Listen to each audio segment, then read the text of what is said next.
Now we're going to talk about displacement versus distance. And again, this is going to be something we're going to talk about all year. All this stuff really builds. So this is foundation for physics here.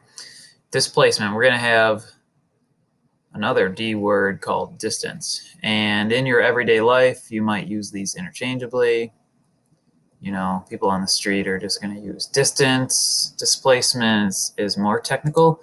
In physics, they mean different things. So displacement is the net change in position. Keyword including direction. So that means this is a vector quantity from the last page. Okay.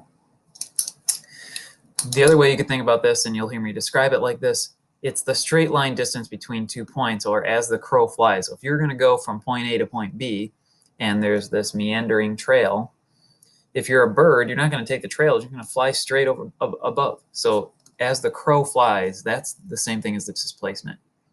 Distance, however, is how far an object has moved, or the path length. So here's my doughboy here, and I guess his head's the only thing that's going to move here. So he starts at -2 meters on the number line. Remember, left would imply negative values. We've got 0 here in the middle, and we've got positive values on the right.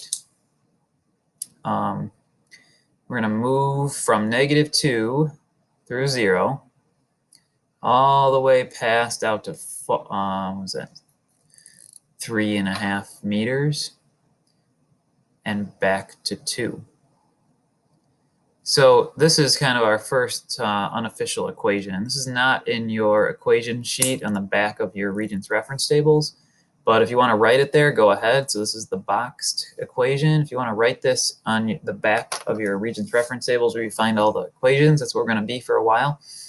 The displacement is going to be, so that x represents your position along the number line. Delta means change.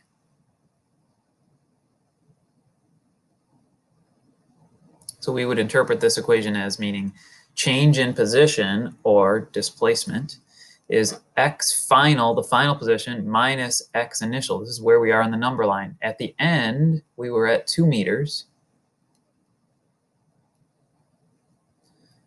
At the beginning, we were at -2 meters.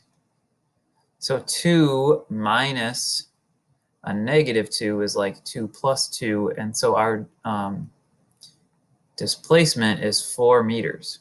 And so look, from the start of the doughboy to where he ended up was 4 meters.